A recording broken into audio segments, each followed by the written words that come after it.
कभी प्रयास करना, प्रयोग कर कर देखना।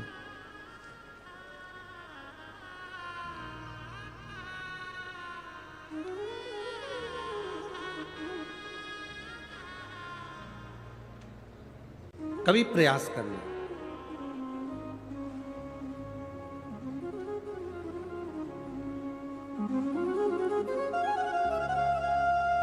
जब तुम्हें लगे जिंदगी में कि बहुत हाथ तंग चल रहा है और बहुत तकलीफ की जिंदगी चल रही, बहुत तकलीफ, बहुत कष्टमय जीवन चल रहा है, बहुत कष्ट।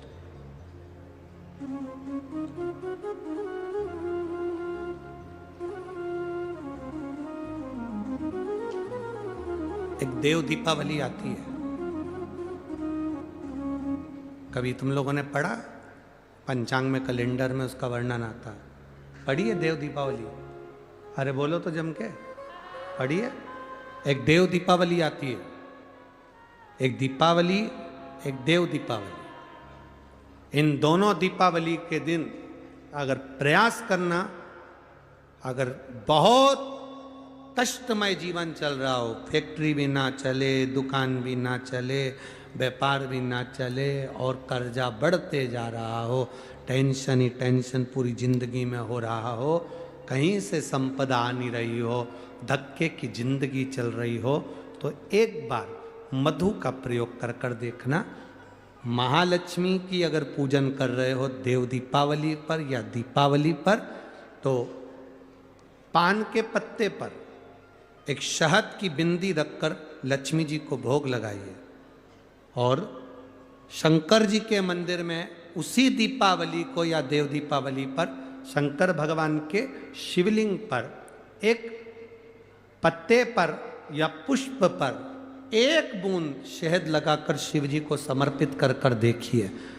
अगला वर्ष तक इंतजार करना, बाबा आपकी जिंदगी में चार चांद ना लगा दे उस मधु के बल पर, तो आनंद के लिए प्रयास करिए। मधु में क्या बल है, ये शिव महापुराण की कथा कर रही है। लक्ष्मी जी को श्राप दिया गया, तू अश्व की योनि में जाएगी, अश्वी बनेगी, घोड़ी बनेगी। भगवान नारायण ने लक्ष्मी को पृथ्वी पर भेज दिया। लक्ष्मी जी पूरी रात्रि, अमावस्या की रात्रि अंधेरे में भ्रमण कर रही हैं, कहीं उनको जगह नहीं मिली। एक दरवाजा खुला था, दीपक टिमटिमा रहा था, लक्ष्मी जी उसमें प्रवेश कर गई। बूढ़ी माँ कपड़े बना रही थी, भोजन मंगा, भोजन था नहीं। बूढ़ी माँ ने शहद का डब्बा ढूंढ लिया, मधु की डब्बी ढूंढ ली। उस मधु की डब्बी को, उस शहद की डब्बी में से थोड़ा सा मधु लाकर लक्ष्मी जी को दे दिया। भगवान देवादिदेव महादेव की कथा कहती है,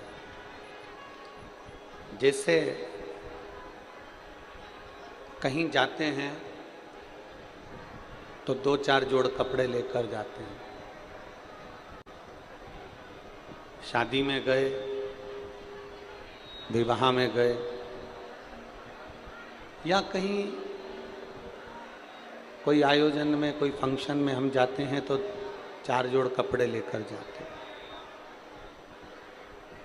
बोलो जाते हो कि नहीं जाते हो? जम के तो बोलो, जाते हो ना? दो या चार जोड़ कपड़े अपने साथ में रख लेते हो बैग में और चले जाते हो। कपड़े कौन से रखते हो? अगर हम शादी में जा रहे हैं, कोई फंक्शन में जा रहे हैं, कोई रिसेप्शन में जा रहे हैं, या कहीं पर भी हम जा रहे हैं, तो हम दो चार जोड़ कपड़े रख कर ले जाते हैं जो अपने ऊपर ठीक लगे। हम वो कपड़ा लेकर जा रहे हैं जो अपने को ठीक लगे, जो अपने को श्रेष्ठ लगे।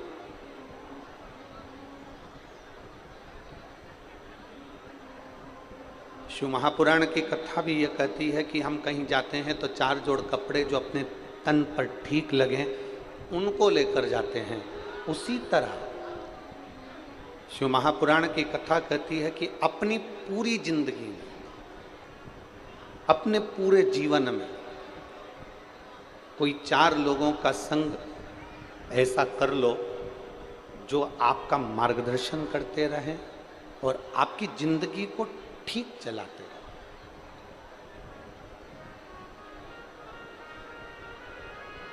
और उन 4 लोगों में सर्वश्रेष्ठ अगर कोई है तो 2 पूर्णता में श्रेष्ठ हैं, एक माता, दूसरा पिता।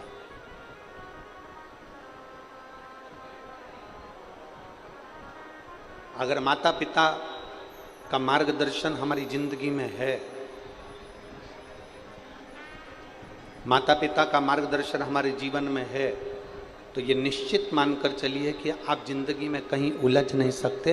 अगर उलझ भी गए तो माता पिता के वचन से और आशीर्वाद से सुलझ कर आगे बढ़ ही जाए, ये निश्चित है।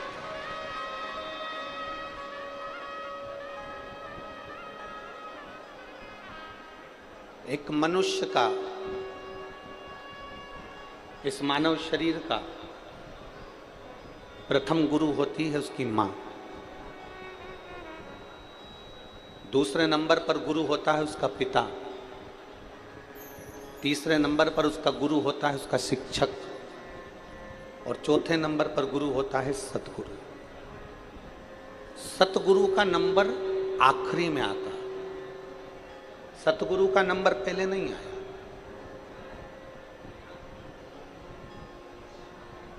जिस गुरु से आप गुरु मंत्र लेते हो उस गुरु का नंबर चौथे नंबर पर है, आखिरी, उसका पहला नंबर नहीं। सबसे पहला नंबर अगर किसी गुरु का आता है तो वो हमारी माँ का आता है, माता का आता है। पहला गुरु कौन है? जम के बोलो, माँ। दूसरा गुरु कौन है? आवाज नहीं आ रही, जम के बोलो, पिता। तीसरा गुरु कौन है? शिक्षक, जिसने तुम्हें पढ़ाया, जिसने तुम्हें विद्याध्ययन कराया, तुम्हारी बुद्धि का विकास करा। तीसरे नंबर का गुरु है शिक्षक, और चौथे नंबर पर जो गुरु आता है वो होता है सतगुरु, आखिरी है। पर अभी जो वर्तमान की स्थिति देखी जा रही है, अभी जो वर्तमान का समय देखा जा रहा है, इस समय में लोग जो चौथे नंबर का गुरु है उसको पहले नंबर पर ले आए, और जो पहले नंबर का गुरु है उसे चौथे नंबर पर पहुंचा दिया।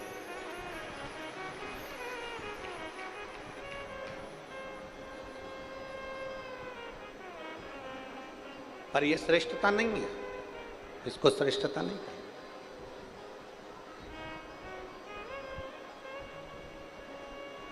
चौथे नंबर का गुरु है सतगुरु, और पहले नंबर का गुरु है हमारे घर में रहने वाली बुजुर्ग माँ। पहले नंबर का गुरु है हमारे घर की माता। आज दुनिया के लोगों ने चौथे नंबर के गुरु को पहले नंबर पर लिया है और पहले नंबर के गुरु को चौथे नंबर पर बिठा दिया। आज के जमाने में कोई गुरु आया तो उसको तो लड्डू खाने को मिल जाएगा, पेड़ा खाने को मिल जाएगा। कोई गुरु आया तो उसका तो बहुत सम्मान हो जाएगा, पर घर में जो पहले नंबर का गुरु है माँ, और दूसरे नंबर का जो गुरु है पिता, उसका आदर नहीं हो पाता। पर शिव महापुराण की कथा में सबसे पहला आदर अगर किसी का बताया है तो वो अपने माता और पिता का बताया। श्री गणेश जी महाराज ने और श्री षडानंद कार्तिकेय जी ने अपने माता पिता के कहने पर पृथ्वी की परिक्रमा करना प्रारंभ किया। पृथ्वी की परिक्रमा कर रहे हैं। भगवान श्री गणेश जी महाराज और षडानंद कार्तिकेय जब पृथ्वी की परिक्रमा करने के लिए जाते हैं तो षडानंद कार्तिकेय तो मोर पर बैठकर पूरी पृथ्वी का भ्रमण करते हैं, परिक्रमा करते हैं। षडानंद कार्तिकेय तो पृथ्वी की परिक्रमा करने के लिए मोर पर बैठकर जाते हैं, और श्री गणेश जी महाराज मूसक पर बैठकर, चूहे पर बैठकर अपने माता पिता की परिक्रमा कर लेते हैं। अपने माता पिता की परिक्रमा कर रहे हैं।